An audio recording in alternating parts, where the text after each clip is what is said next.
What is up, you savages? This is the Protect Your Neck podcast, and I'm your host, Dan Tom.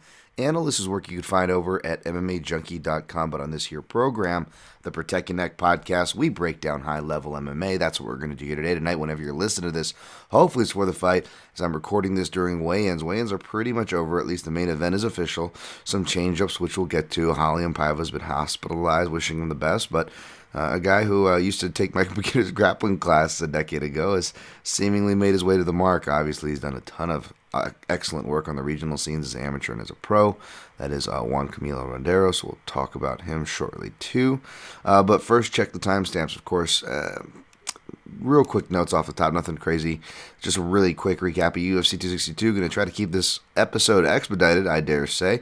And we'll be jumping right to maybe a quick note or two on Bellator 259. Of course, I wrote the main event breakdown, as I always do, at MMAJunkie.com, as well as for this card, which we'll be breaking down, of course, the main course, UFC Fight Night 188, UFC Vegas 27, formerly out. I think we're getting rid of the UFC on ESPN Plus, as it would be, I think, 44, but it is UFC Fight Night, Font versus Garbrandt, which it's always weird, because, Garbrandt was the champ, and he fought,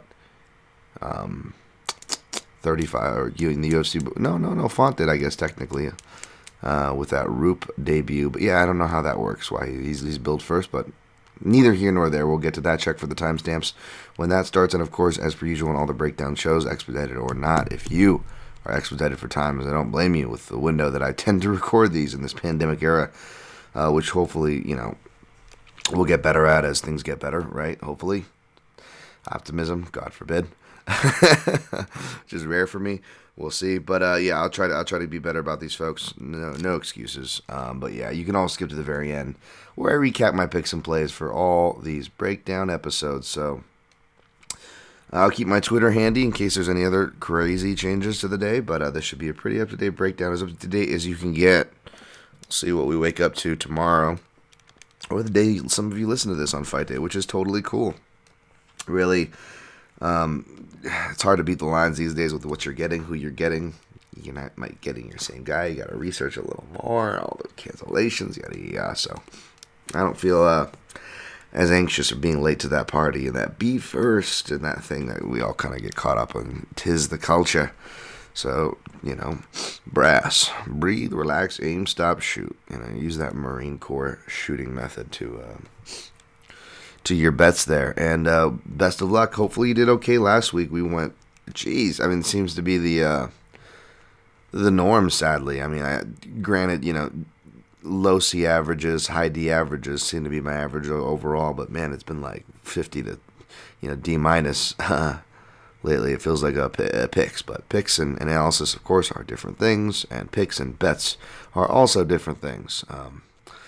Not trying to hedge things there, but that is the truth, though.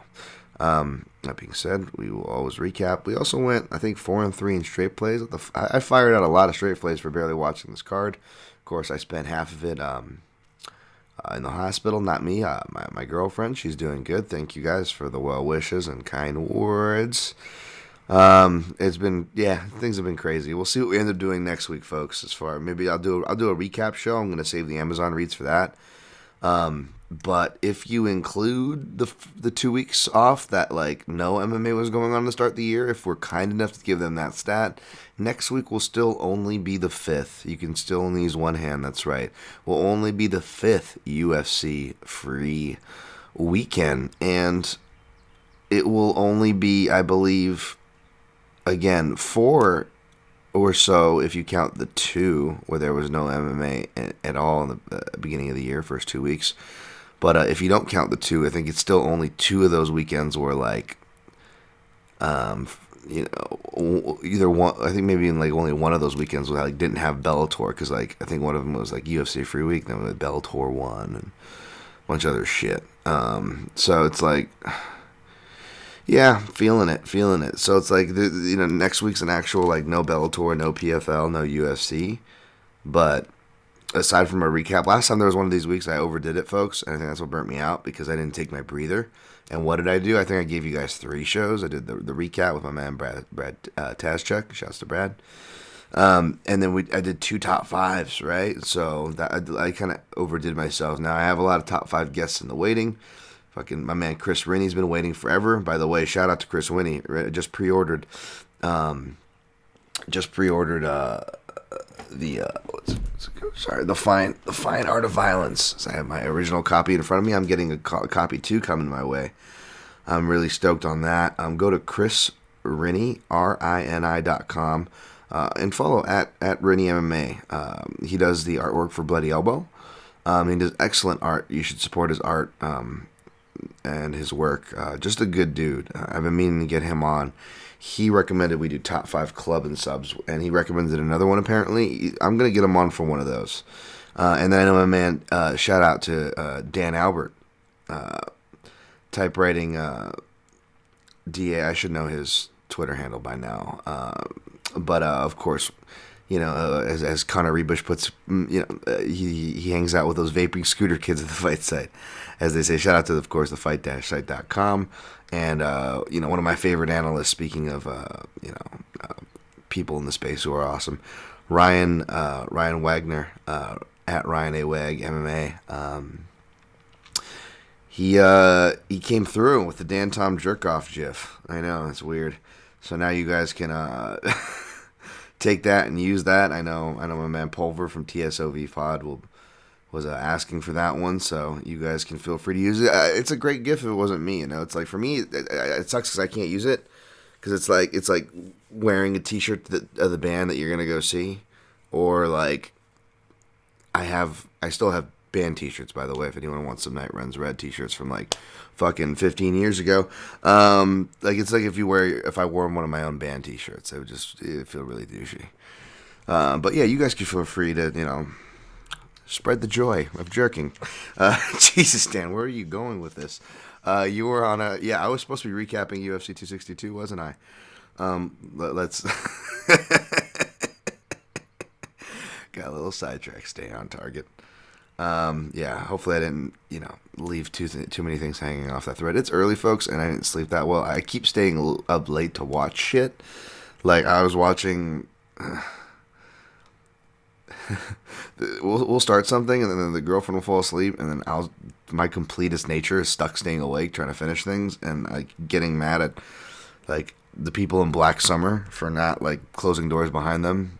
Like a new level of stupid people in horror movies, even for that genre.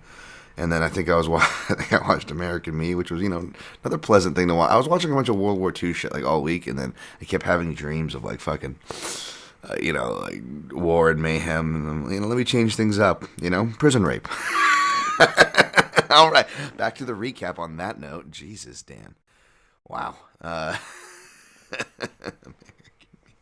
There's a really funny YouTube review I watched on it that was totally me. I might have to share that. So that was 4 and 3 in straight plays. Yeah, that's why I was in the hospital. Yeah, everything's all good. Thank you guys. That was it. So I didn't watch a lot of these, so this recap will be quick despite my long sidetrack there. Charles Oliveira defeated Michael Chandler in the main event. Of course, I was wrong there. I did end up doing a small bias sprinkle, but that's all I really could do for that kind of a fight. The under was the smart move there. Hey, shout out to Luca Furia. I see he's getting back into the betting space there.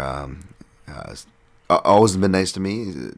Said some kind things. So wish that guy nothing's the best. But I know he was talking about the under on Twitter as well. I mean, it was with all the layers of offense. That really was the play. I mean, it's even if Michael Chandler won, like not that I'm the big victory lap guy, but I really don't think I could victory lap that, because it's like, dude, this fight was always going to be so crazy. And 2, despite my bias, I'm still a Chucky Olives fan, folks. That's Chucky Olives, not Charlie Olives there. Shout out to the MMA Analysis. Those guys definitely deserve to do a victory lap, or any old school Do Bronx fans. And again, how can you hate Du Bronx, honestly, regardless of where you stand, where you picked on that fight or played or whatever? Because, what that dude's been through, the adversity and stuff, you love to see it, man. You love to see it. Like, he had that, what do you call degenerative disease? They said like he wasn't going to walk when he was a kid, and he was able to, And it's funny, you go back and like watch his first fight for Darren Elkins. He kind of looks like he's so skinny and awkward. He's still like maturing into his body because he's so young. Like he's got like that deer and newborn legs look, like in that Forrest Gump when Elvis or whatever is doing the leg thing when his legs don't work and he's doing the dances. Like the guys they do Bronx shuffling out to meet Elkins in the center. So like seeing how far that dude's come, like my goodness, it's I did not, Chandler will be fine, folks. I hope he's okay, concussive wise, from those shots. Aside from that, I mean, he's going to be fine. No need to worry about him, and every reason to be happy for Oliveira, man. So, biased aside, man, couldn't be happier for whoever won that fight, and couldn't be happier for Oliveira that it is him, new champ. Beneil Dariush defeated, I should say, Beneil Prager-Dariush defeated Tony Ferguson. That was really sad and one of the most predictable things. And man, it sucks. It's just like MMA is gonna be so MMA. Like, I'm like, why are you booing Beneil Dariush? He's like the nicest guy, and I'm like, I didn't watch the post-fight presser, but I just saw him like wearing a yellow shirt with a butterfly on it. Like I went on that tangent, really inappropriate one last podcast. But I was like, yeah, how can you not dislike this guy? And then, I guess I don't follow things closely, which I guess there's a reason why. Because I guess, Beneil Dariush definitely, from what I hear, is into a lot of the old PragerU and some questionable politics. I like when he does his religious thing and he helps people and does those things. That's all good. But I was like, nah, I've never heard him espouse things. And sure enough, give him a mic in the post fight with the way things are going, is Rose being a trendsetter there. But of course he goes. The greatest part is that he goes and proves all those things I heard right. But then the crowd, of course, boos him ridiculously hard. Granted, a lot of Latinos, and those pro Tony Ferguson crowd. That's totally cool. I'm a pro Tony Ferguson guy as a fighter, so I get that. All good. But yeah, it was, kind of ironic, like, oh, the Middle Eastern brown guy, they're booing him. But then he does the show favor. He's like, no, listen, I got the Trump card. I'm one of you guys. I hate communism too. Down with the Marxist ideologies. Stand billionaires like Tesla, even though he's a douchebag, and everybody who stands him seems to be douchey, but I'm going to throw myself in there, even though people like Dan Tom and others think I'm actually cool, but this is MMA, so we must challenge things. And the crowd was still like, especially for the member, back to all the people scolding me, saying they were booing they were booing communism. Like, well, here's a guy espousing your beliefs for you, and you guys still booed him. Oh, because he's brown and he's from the Middle East. All right, but anyways, MMA going to MMA, right? I think that's the easiest, non-controversial way to put it. But I don't know. Dan Tom tends to call things like I see them, which is, I'm not even technically a journalist, but I guess that's bad in media space, although I thought that's what the job was. Anyways, neither here nor there. Good on Dariush as a fighter. Still happy for his climb along back Benny, or I don't know if it was like Shuram from the fight site that suggested like fighters with big dicks, that Beneil Dariush is a quiet carrier. I think so. I think he is, in his defense. I know I question the man's Prager politicos there, but I think he's probably carrying a big piece on him. I mean, you look at the back and the way he kind of slumps, but slumps with confidence. It's like Musasi, right?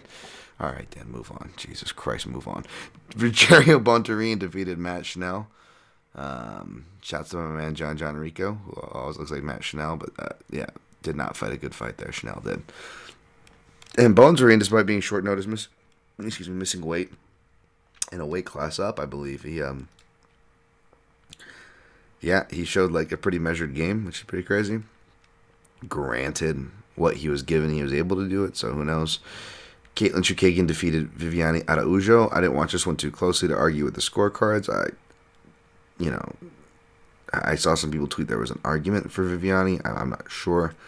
The fact is, Chuk going Chuk again, as her name says, and she did, and I fell for the bait. It's like one of those fighters like you just can't help but bet against. She's like got that Max Roshkoff vibe. They're completely not Max Roshkoff. what's his name who beat it? Austin Hubbard, or everybody, including myself, can't help but underestimate and bet against the person. Like Chukagan's definitely got that, and yeah, I don't know what to say about dug a bit too deep into what everybody was talking about because I was late to that part. I was like, oh Jesus Christ. MMA fighters. Anyways, Edson Barboza defeated Shane Burgos. Although I thought the kicks would be more of a thing, I was right on this one, and I did state the boxing differences, both in power, how it was dangerous to underrate Edson there, especially at featherweight, and not just his power, but the technique that he's been doing, and I think those things came to light. And I was surprised, even like people I respect, not only were, and there were the people picking Barboza that I respect too, don't get me wrong, but like a lot of analysts were even picking Shane Burgos, and I think just because of the whole pressure analogy, which I get, but it was just so strange that all the examples everybody cited, nobody cited Dan Hooker, which it ended up kind of being like in its own way, or Bobby Green, which were fights that were, of course, I was citing as far as how this one would go. And, there you go. Did I see the crazy TKO third round like that? No. And, man, that was scary. And I hope Shane's okay. I think he's going to be a new father times 2. So you really want to see these guys be okay. Especially when they're not super deep into their career yet, which Shane Burgos isn't, arguably, right? So, that being said, Edson does deserve some nice fights next. Good on Edson Barboza. Andre Muniz defeated Jacare Souza. Sounds like I cashed this as well, but I'm glad I missed it because that was really sad. Arm break. I also cashed Lando Venata defeating Mike Grundy. But that was crazy. Split decisions, 30-27 going both ways. I wasn't able to watch this fight either. So I can't tell you. But it's just disturbing to see 30-27s and both ways, obviously. I'm not even going to blame Texas because that's MMA judging. There was a lot of familiar names. We didn't get no Joe Solis, although there were some local names too, granted. But not going to pick on Tejas. Jordan Wright defeated Jamie Pickett. I'm glad I ended up staying away from this one and missed the Pickett dog money because it was not right. Right was right. And I missed that fight, so I can't say much, as well as the Andrea Lee submission, which cashed plus money, not the sub. I took just plus money for coverage, kicked for coverage there. Against Anthony Shevchenko, don't really have analysis there. Priscilla Kashea defeated Gina Mazzani. Glad I stayed away from that one. Sucks for Gina. The referee stand-up was really inopportune, and she wasn't able to recover enough in time in that position, and Cachoeira stepped on her, man, picked up the pack, so did what she needed to do. Tucker Lutz, Rafael Sunsao Light defeated Kevin Aguilar, who I think I've only picked him twice out of these 4 losses, but I'm mad at myself because I called him being overrated early and then should have just stuck to it. That being said, stylistically, there were some matchups that I thought he could win, whether it was Charles Rosa or this one. And, it was wrong there, even with the new training camp and whatnot. Although I guess he did end up staying with his old team as well. He just kind of cross-trained a bit, maybe for some sparring with Lando and Borg, so who knows there. But, that sucks to see. I don't even know if camp would have made a difference, to be honest. But Lutz is a guy who's going to be, like I said, real deceptive to fight. It's like a Rafael Sunsao can stymie guys. Cristo Ciagos defeated Sean Soriano by submission. Good on Christos. And Sean looked good in the first. Hopefully he gets another shot there. All right. 20 minutes roughly for that recap as we push on into UFC 262. Not much to say about Bellator 259. I got my, wishing Leslie Smith well, but I got the Cyborg. I got that breakdown up at MMAJunkie.com, as well as for the main event right here for Rob Font versus Cody Garber. I don't think it's up yet. It's as I'm recording this, it should be up shortly. Again, with all the craziness from this week, it's been hard trying to lock my doggies down, have them a place to stay as I try to prep for this funeral next month, going back home for a little bit. And I'll still be working that week too because there's like 3 events that week. So maybe I might take like the 2 weeks after it off. We'll see. I don't know. I gotta get on this soon. I haven't had time to look at anything, so it's just been fucking crazy.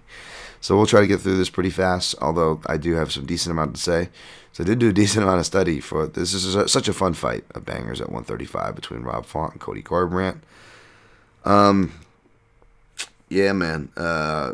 Both guys have been pretty inactive, only fighting kind of once a year lately, for different reasons, both dealing with injuries. Although Garbrandt more severe, he had the early back issues, or long time back issues, which is always worrisome. You don't know when that's going to come back or how well that is. I don't know if he had concussion stuff, shoulder, hand, COVID. Yeah, and this isn't the reason for my pick. If I'm tipping my hand already on my pick, I'm going to be picking Rob Font because this isn't a fight where you could be super confident in. If there was plus money next to the names, which there's not really for either, as I think it's minus 115 Font, minus 105 Garbrandt at the time of this. If there's plus money next to Font, then perhaps maybe I would sprinkle a little bit, but I'm not super confident. From an easy read, it's like Garbrandt's not going to submit him, even if he's been working on his ground game. It's hard to depend on that. And Font has never been knocked out, and he's pretty durable and recovers fairly well. So you're like, okay, if Font should be able to outwork him, find a knockout early or late, or outwork him. And there's truth to that perspective, but it's not the only perspective, and it's not the only truth, obviously. What I found interesting, and as you guys can kind of tell, what a lot of the points I try to make, and a lot of the clips that I end up posting, because I'm trying to build that library for these breakdowns to help add to and whatnot. But Cody Garbrandt can attack the legs when he wants to.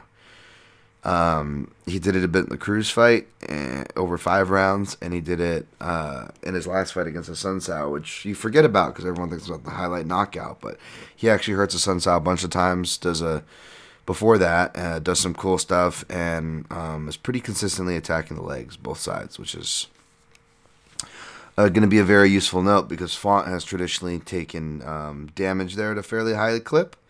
However, no one seems to land more than 10 or so. And even when they're hard, they're able to do it in a quick succession, like the Pedro Munoz fight. Unlike Garbrandt, who was bothered by the calf kicks and didn't even get hit by as many, because lest we not forget, a lot of these criticisms about the lobby on Font can also be lobbied on Garbrandt, although Garbrandt's just much, much more fleet of foot and harder to catch. Nevertheless, Font is known for his jab, obviously, and if you jab or fight from a boxing-centric stance, tend to put a little bit of a disproportionate weight toward the lead foot, which can make it harder to defend and easier to absorb the bulk of calf kicks, leg kicks, etc. So you mix those in, it could be problematic. However, you look at the stats, and Font, and I think in the Lineker and the Munoz fight, both, as you seen, tends to lose to these Brazilian guys. Even though he whooped up on Douglas Silva, I shouldn't say that. But you see the visible damage, and those are kind of the highest lands, right around the 10 or so mark for each of them. You see more visible damage in the Munoz fight, even though it's only a round, which is the crazy part, right? But Munoz actually, I think, hurts him to the body and then hurts him up top with a left hook. And Rob Font, he hasn't been stopped, but he's actually been hurt and rocked a couple of times. Now, he usually recovers well, but the problem is when Rob Font is hurt, or even when he hurts guys, which can be problematic, right? He'll go for takedowns. He's got a really underrated wrestling game. He's really been working hard on it, as well as his jiu-jitsu game, and he's now a legitimate Brazilian jiu-jitsu brown belt, And his frame, he could even entangle a guy like Cody, but Cody's such a damn explosive, good scrambler. It's so hard to count on that. But yeah, Font can shoot for takedowns, and that was kind of what ended him against Munoz, right? Whereas Garbrandt, he panicked in a different way and went balls crazy, right? But his was more because of the leg kicks were bothering him. He did get headbutted, granted, but I think the leg kicks really forced the issue there. So it'll be interesting to see if Garbrandt does it. However, like I said, Font has only shown to take max around 10, whether in fights he wins or loses, fights that only go around, or go 3, whether he wins or loses, right? And in those fights, I don't think it was the leg kicks that made him lose. It was the pressure of Lineker and Munoz and him not being able to defuse it. Lineker wasn't as dangerous, even though he has a decent guillotine himself, granted, and some underrated wrestling himself, but he wasn't as dangerous as Munoz in that area on paper, obviously. But Font, that fight was, 5 years ago now? Over 5 years ago. Half a decade ago. His wrestling wasn't up to snub, so when he went to outlet for that pressure, he was getting shut down, plus the crowd in Brazil at an all-time high, one of the biggest record crowds in Brazil, 198. It was a big learning lesson for him, right? Whereas Cody Garbrandt, it's hard whether he sticks to the plan or not, because shout out to, again, at Brass Chuck, he tweeted this, but I just want to cite him because I agree. And I even went back to rewatch, and I agree that, you forget, again, Cody Garbrandt is such a highlight fighter. You think about all the highlights, you don't think about the other parts, whether they're good parts or bad parts of him. And I'm not trying to do revisionist history. Cody Garbrandt clearly won that fight against Dominic Cruz. But what I am saying is that, it was closer than you think. Garbrandt had more questionable moments than you thought, whether it was his pacing, because granted, it's a good excuse. Even though Masterclass gets thrown around, obviously, with that fight, it was his first one going 5 rounds. So for him to be questionable at pacing during some parts is perfectly normal. But there was that to watch out for, because Garbrandt seldom been to the 3rd round, much less in championship rounds. So I'm not sure how much of an advantage, if any, he'll have against Font, a guy who looks like he really works on his strength and conditioning and has one of those endless skinny guy motors, right? But you go back and look at that Cruz fight, and it was closer than than you realize. And I'm not even going by the fight metric stats, which Cruz actually outlanded him and outworked him in almost all the rounds, if you look at it by that way. But it takes out of context the hard, meaningful counters that Cody did hit. Again, he won the fight. But if you look at it, he starts the leg kicks pretty early, but he kind of gets away from him. And that's something common I notice with a lot of fighters. It's really hard to stick to something new or implement. It's hard to stick to a game plan in the heat of a fight, no matter how high the temperature is turned. And Garbrandt, for better or worse, his fault or not, his fights tend to have a high temperature on them. And B, when fights, regardless of the temperature, you're trying to implement new stuff or newer strategies to whatever the said strategy is for said fight. Fighters, it's not just casting aspersions on Garbrandt because of his well-noted temper and attitude, which, again, in this Cruz fight worked perfectly for him. He walks in looking like he's going to be Hothead Cody before we knew the extent of Hothead Cody back then, right? That's what I thought. And then sure enough, he's the one that's frustrating Cruz. But there's a lot of notes on that fight, too, as Cruz is visibly in the worst shape ever.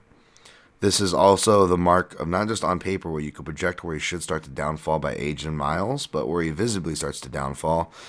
And even though he's still fighting and pulling out victories as a veteran, which should be deserved respected, especially if he's doing it in his limited state that he is now, referencing that Casey Kenny fight, even that Cruz looked way better and faster.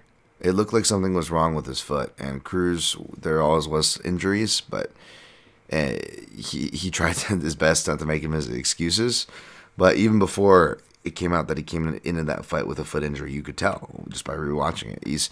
He's the slowest he's ever been. It's essentially the worst Cruz, and it's like, yeah, Garbrandt, a speedy counterpuncher in his prime, coming from a camp who spent the better part of a decade preparing for that guy. Yeah, he was going to have some success in hindsight now that we think about it, right? And I'm not trying to diminish that victory. It was a really awesome one from Garbrandt. But I'm just trying to bring balance to that perspective. And in that fight, he, over 5 rounds, I think he landed 10 of 14, which is a really good clip. But he does most of it early and gets away from it. And the point to that is now you fast forward to this regroup version, who's still fighting under Team Alpha Male, but he's also inquired the services of Mark Henry, that is Garbrandt. He actually, I think he does almost the exact same stat, 10 for 14 leg kicks against a Sun Sal. in what's essentially 2 rounds because it's a buzzer beater, right? So the fight's essentially 2 rounds. Knocks him out at the end of the second, but he does the exact same. So you could say that's a good sign because he's noticed more pace, more activity to fill space with that lead hand under Henry. And perhaps that was a byproduct of that. You see that translate directly into the numbers. Mark Henry, very much a numbers guy, right?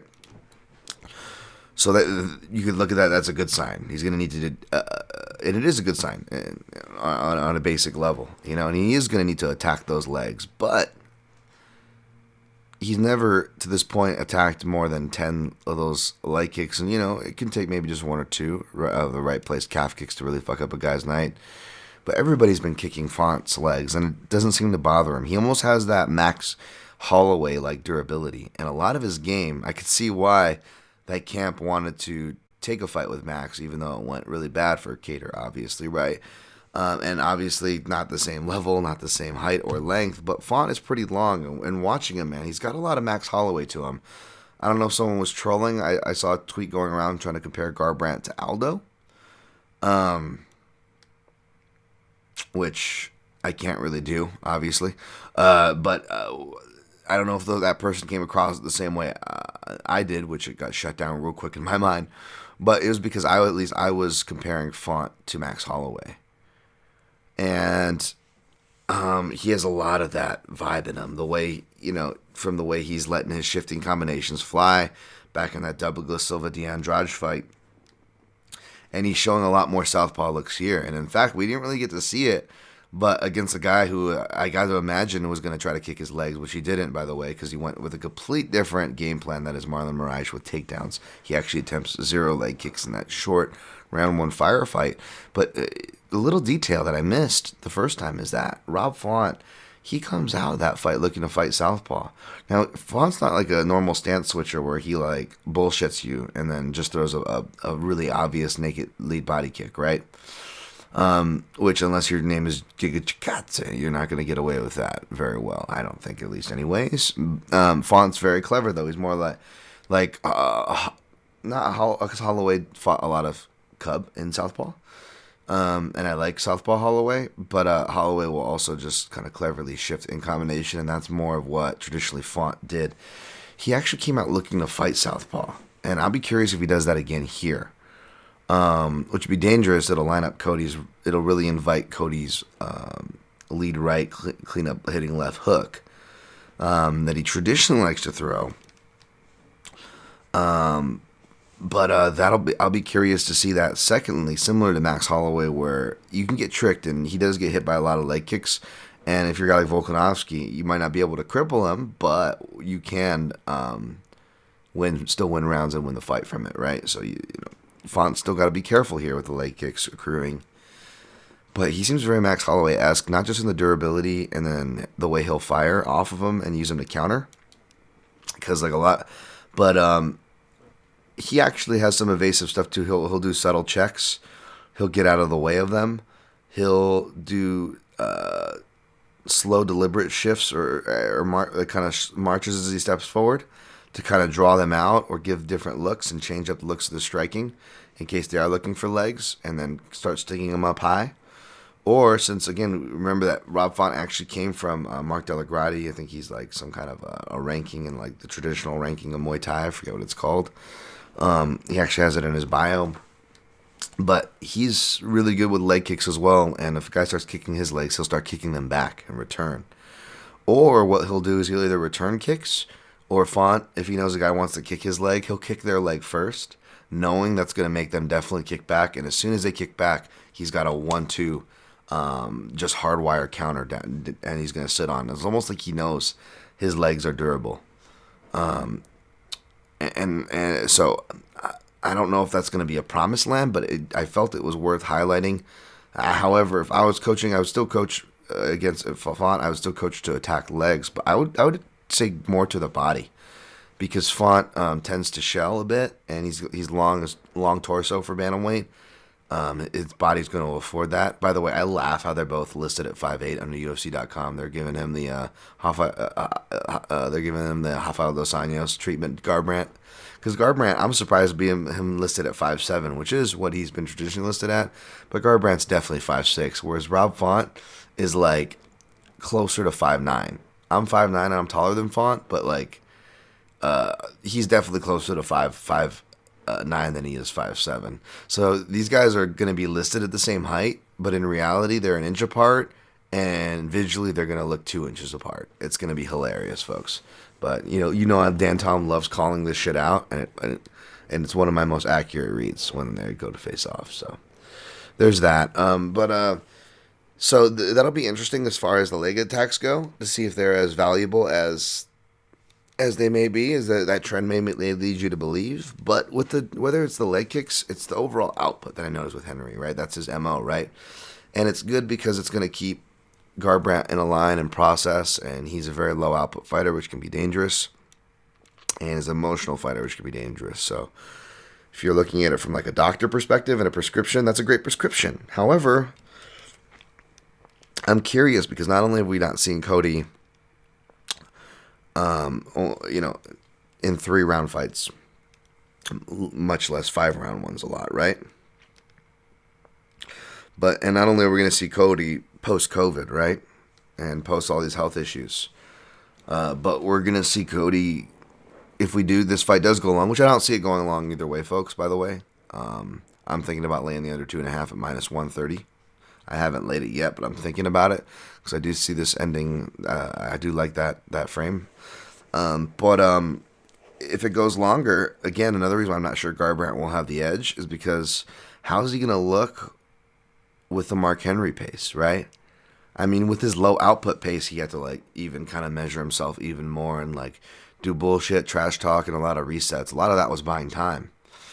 And he also used it smartly to further frustrate Cruz. So it was smart, great. It worked for him. Not hating, but I am genuinely wondering what's that going to look like with the Mark Henry pace that Mark Henry's going to be calling for. What's Garbrandt going to be feeling like between rounds, fighting so far against type, against a guy who puts a lot of offense out there, and his defense may not be great, which is why that first round I expected to be kind of Aldo Holloway-esque, and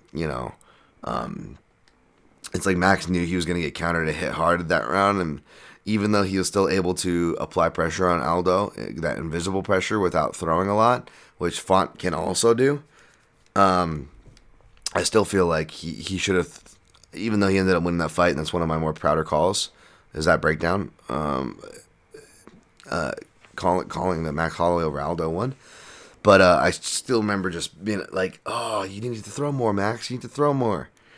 And I wonder if Font's going to be up in his shell for this, or if he's going to come out throwing, knowing he's going to get countered, but knowing he can hit the harder shots. He is the more durable man, and he can get his reads and get his jab going.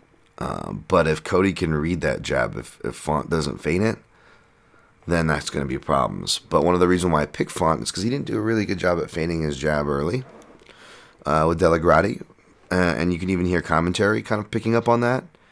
And Tyson Chartier, man, give him credit because it's funny. This is a rough adjusting period where I think Font loses not too long around when Calvin Kattar loses to Moicano, right?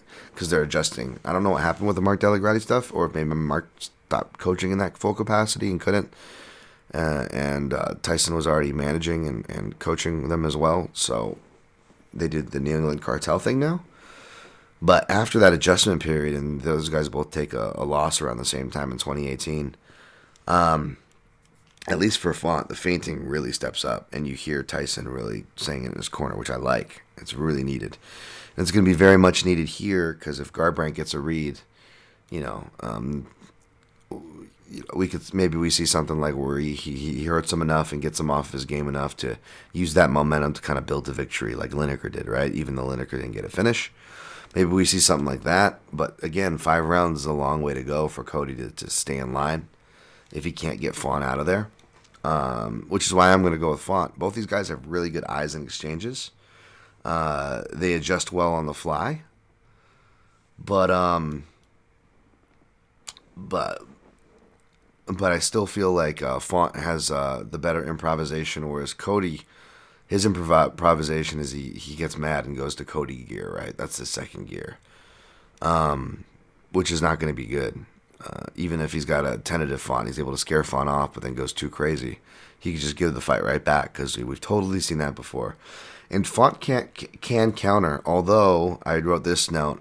I wish he threw more check hooks, and I also remember saying that about Calvin Kattar, as that was a big key reason why I didn't. One of the key reasons why I should say why I didn't like his chances against Max. So I wrote here more check hooks for New England Cartel, and that is something really worthwhile to look at because a lot of the things that hurt Cody are check hooks. So that is worrisome, but I do like the front kicks and the knees of Font as well. I think those are going to be worth watching out for. I'm going to go Font by knockout by the end of the second round. I may play the under 2.5, but that's all I play, and I ain't taking a side on that one. All right, I'll try to go fast on these next ones. Yan Xiaonan minus 125, Carla Esparza plus 105. I also got love for Carla and want to take her as a dog to upset these girls, and especially now that Tatiana Suarez is out of the mix for the foreseeable future at strawweight, as I wish her the best at flyweight, of course. Carla is like still one of the lone wrestlers of this division, and that alone is going to always serve her well. And that you think would be the kryptonite to these Wushu Sanda striking phenoms from China, that is Yan Xiaonan. However, Yan's been training up at the States. She did some time at Jackson Wink early. Thankfully, she left that a few years ago and has been mainly working out here in Vegas the last couple of years. She also did some of this camp at Team Alpha Male. But last couple of years, whether she's been fighting or not, I like it because she's been consistently training with grapplers that I know here in Vegas. Shout out to Bryce Harley, by the way, wrestler. I'm pretty sure he's a Brazilian Jiu-Jitsu black belt, and he coaches a lot of the fighters. I know he's working with Misha Tate. He works with a lot of the female fighters. Works a lot with Claudia. And I think after they fought, she fought Claudia. That's where the connection was made. And Yan essentially is working with all like Claudia's people down here now. A lot of good grapplers, good wrestlers, MMA fighters her size. I didn't hit up Bryce for a 3-1-1, by the way, but I know he's been training for a while with her. So that's a really good sign against someone like Carla. And then also other things like just her boxing getting better, like her jabs, her pulls, her counters, things that aren't necessarily Wushu Sanda specific. She's even, sharpening her striking arsenal, which is great. So, yeah, I'm a big Yan fan. I'm going to pick her here. It's a playable line at minus 125. I don't know. I respect Carla, and I got to see Yan pass the test of a girl with a better gas tank than Gedalia. No offense to Gedalia. So, no play on a side. I'm going to take Xiaonan. Probably fight going over is pretty safe, but I imagine it's juiced all to hell as it is. Yep. So that'll be the pick there. Yan Xiaonan by decision. Because Carla's tough, and I like her attitude going into this one too. Shout out to the TSN MMA show. Really good interview with Carla. Justin Tafa minus 185. Jared Vandera.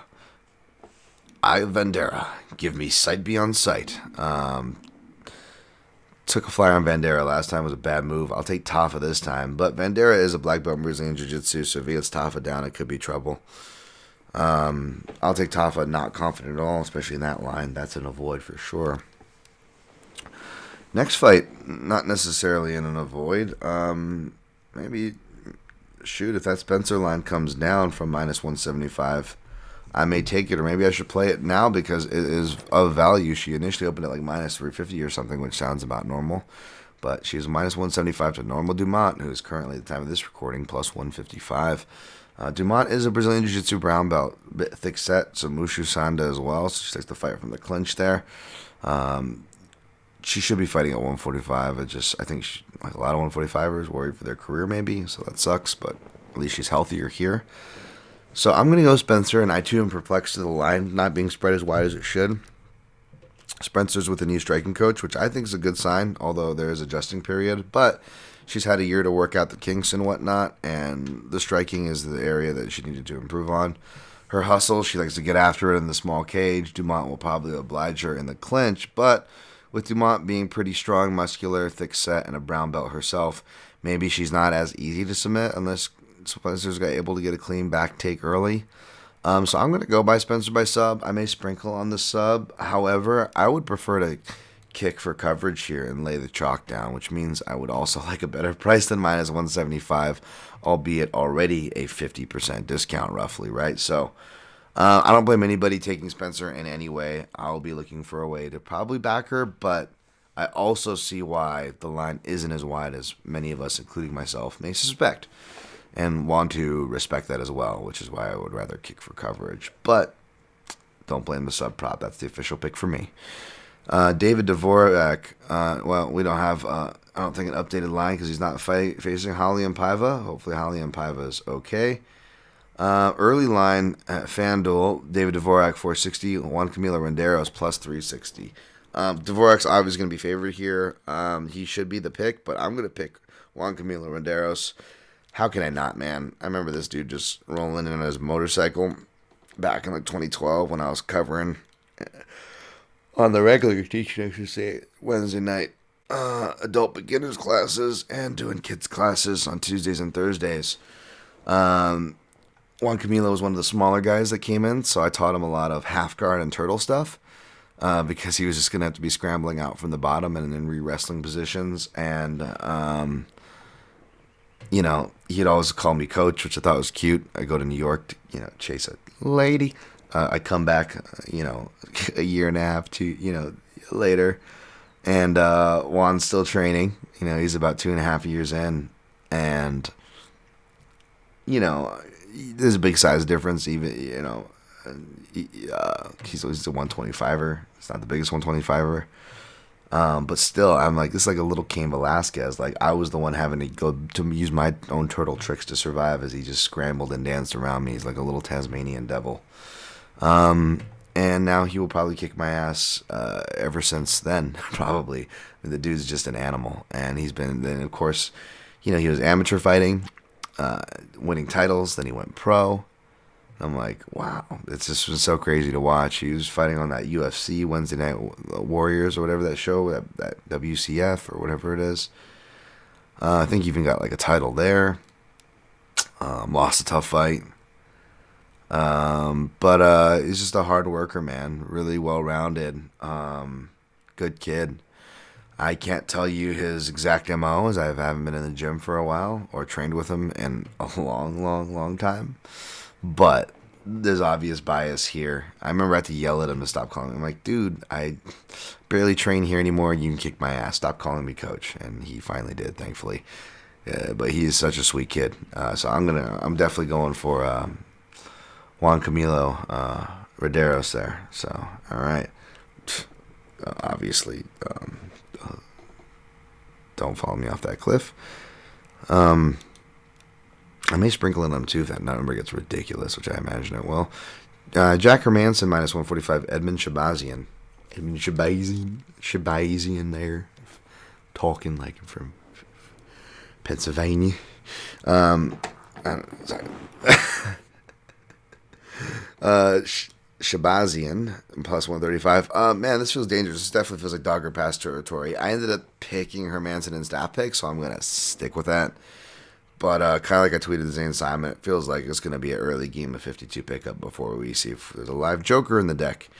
I'm not sure I can trust Shabazian past that first round, but is he going to get there? You know, small cage is going to favor the grappler.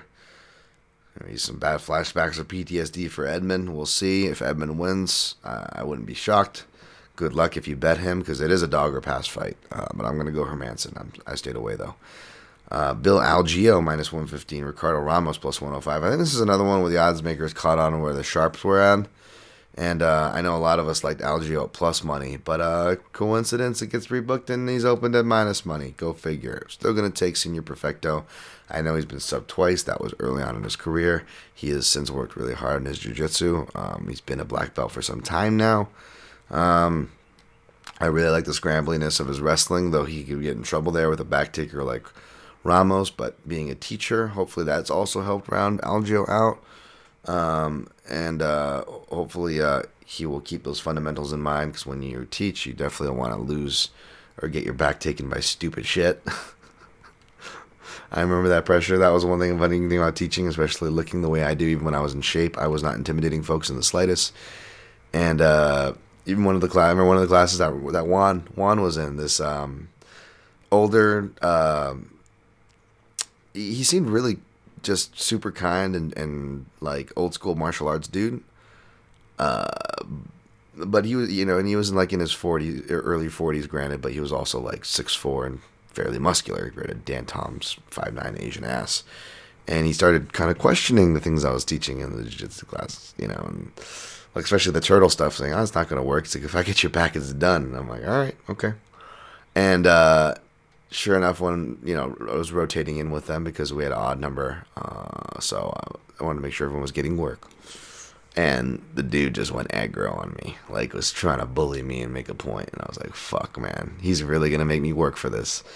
And even though I could feel that I was way more technically skilled than him, it was kind of scary. This was a really big, strong guy that did not have the greatest intentions. You get these guys walking into, I was used to it from the karate days, and I'm sure it's no different, even though you think people would be smarter to do it in mixed martial arts gyms.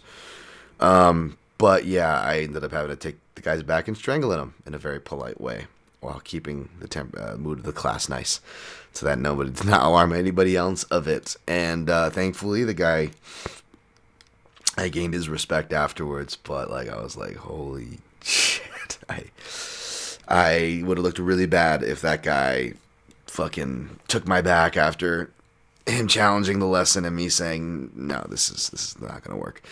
And thankfully, I was able to do it. Really random story, does not connect to an actual UFC fucking fighter, Dan, but I just wanted to bring that up because you hope that Bill Algeo, that is part of the reason why he's fighting smarter, not just with age and maturity, but him having a coaching role as well. Whereas Ricardo Ramos, of course, not a coaching role because he is not the focus. It's a super gym, Team Alpha. Man, I don't know how much of the focus work he's getting, but that's where he's been doing his camps at, which is a good sign. You like to think the traditional stereotypical sense Brazilian training at a camp in America, but I don't know, a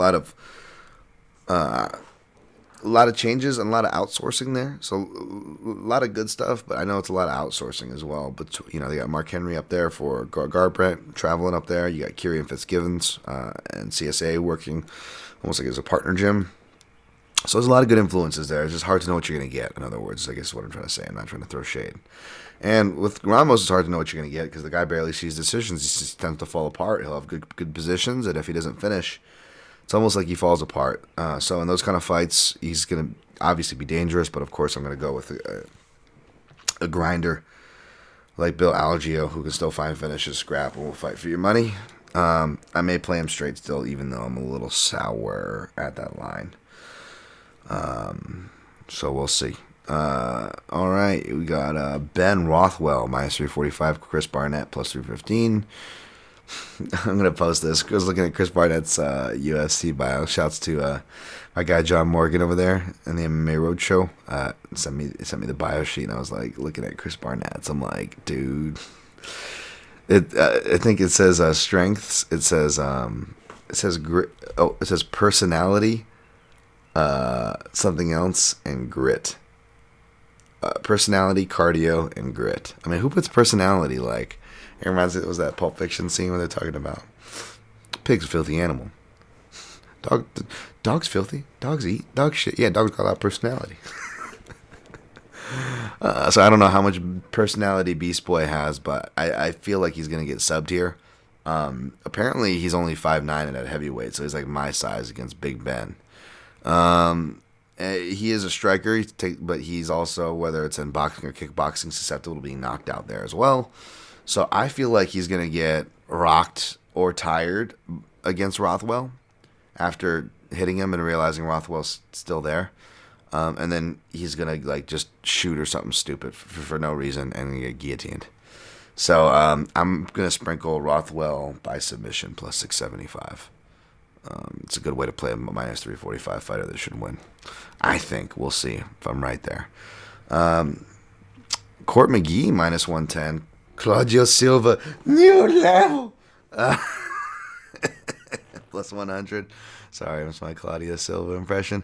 Claudio Silva opened minus 150, so you bet him anywhere below that. I think that's value, and it's a point of entry for me, obviously, and for most by the metrics. I just don't get it. I know he gassed. He looked awful. Maybe the age and all that stuff finally caught up with him, but he's going against Court McGee, who I know I picked Court McGee against Sean Brady, and because I thought Sean Brady was going to fall apart in the third round.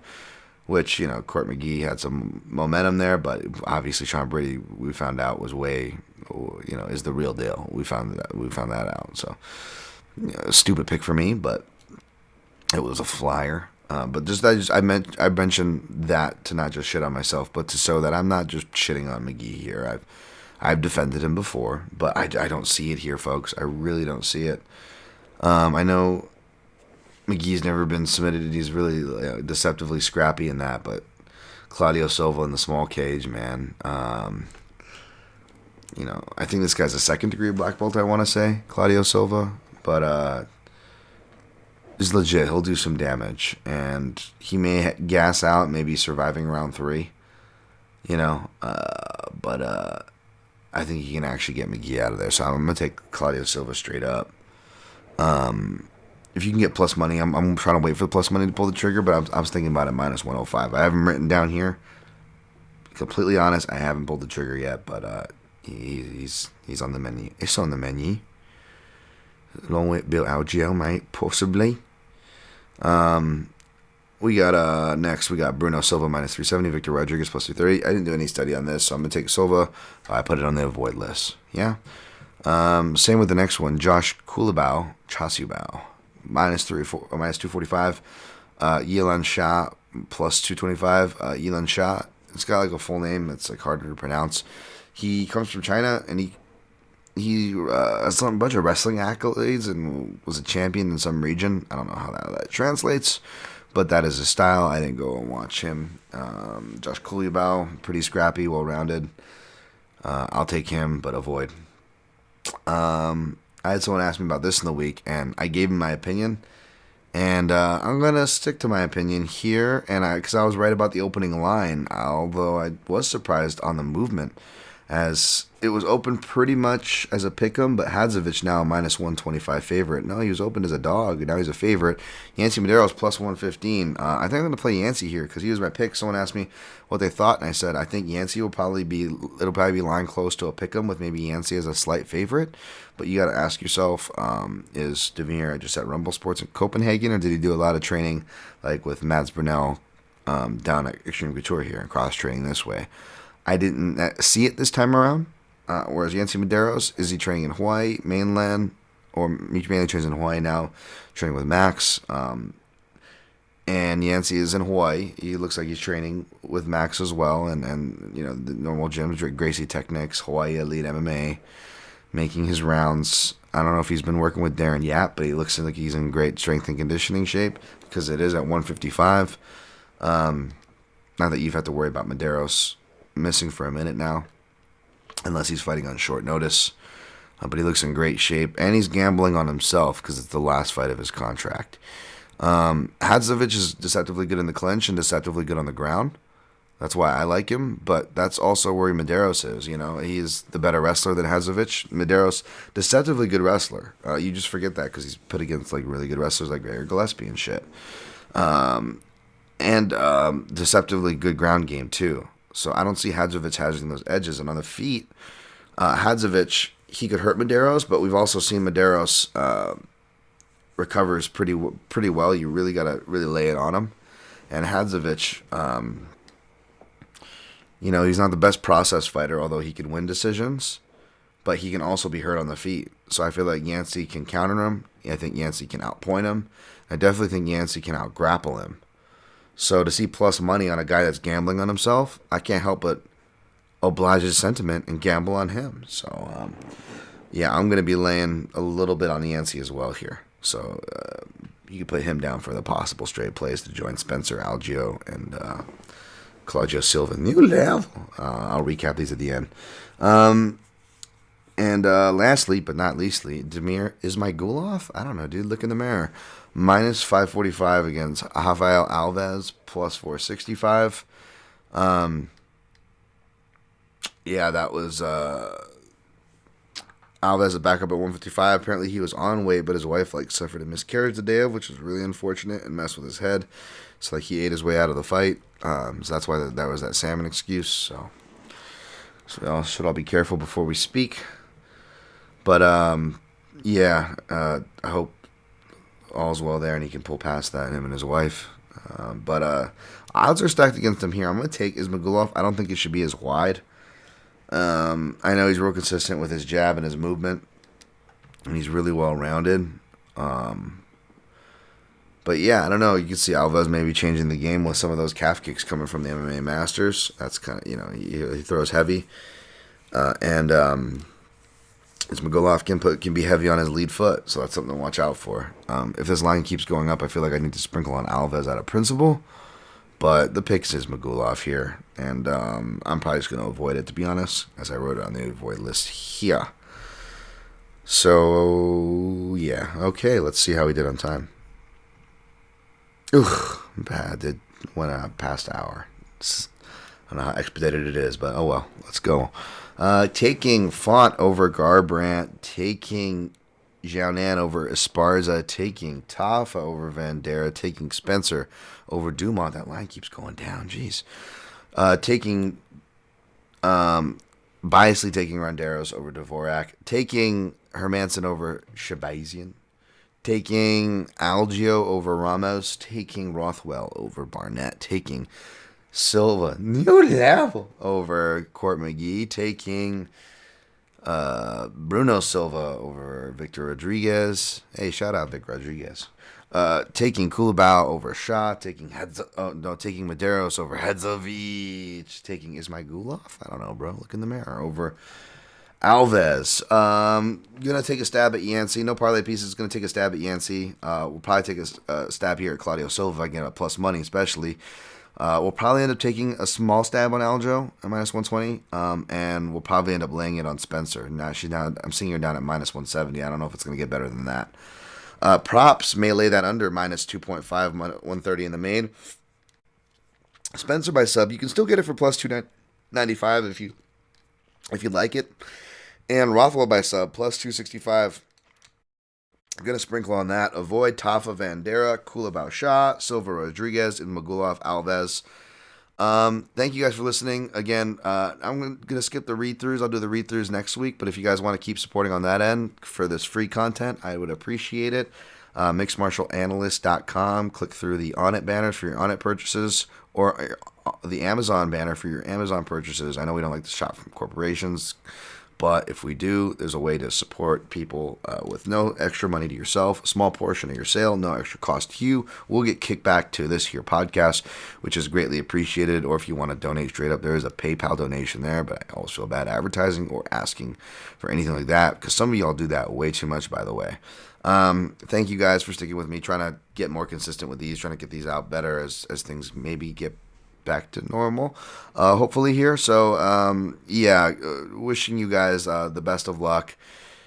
And lastly, yeah, just good luck on your picks and plays, and always protect your neck.